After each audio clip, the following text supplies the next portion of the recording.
Bir ana olaraq sadəcə balalarıma görə canla, başla sizi çağırdım.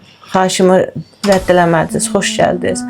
Bu mənim oğlum, 16 yaşı var, nə eşitmir, nə danışmır, malkardır. Doğrudan. Bəli, sizə sənədlərdə atmışıq. Həm epilepsi, keçən il fevral ayında dişlərlə əlaqədar beynində ocaqları oyandı.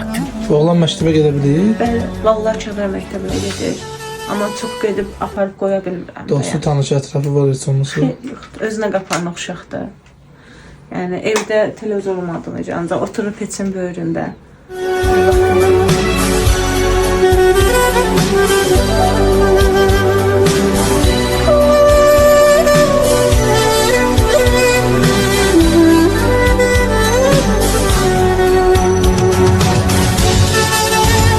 Selamun aleyküm dostlarım. Pirşağıdayım hal-hazırda. Necəsən qardaşlar? Qazı necəsiz? Qurbanlar sizindir. Allah qəbul eləsin. Necəsən gözəl? Yaxşısan.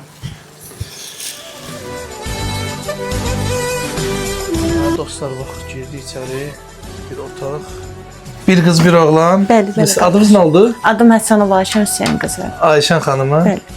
Sənin adın nədir? Aygül. Aygül, Aygül.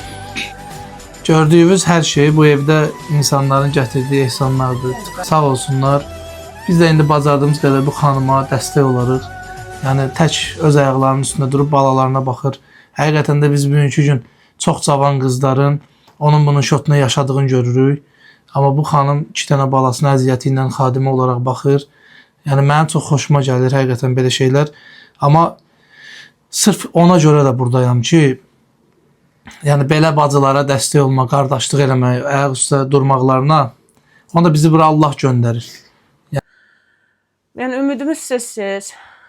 Vallahi, yəni mən bir parça çörəyi balalarım üçün qazana bilirəm. Amma yəni çox şeylərin öhdəsindən gələ bilmirəm.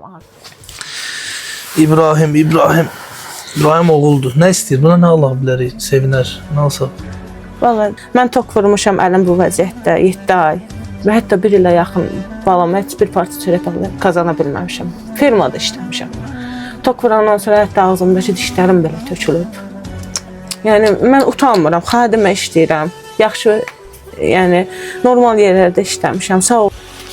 Bax, 200 manat sizindir. Buna görə işləyə bilmirəm hələ ki. Səndir. Şöyle şey.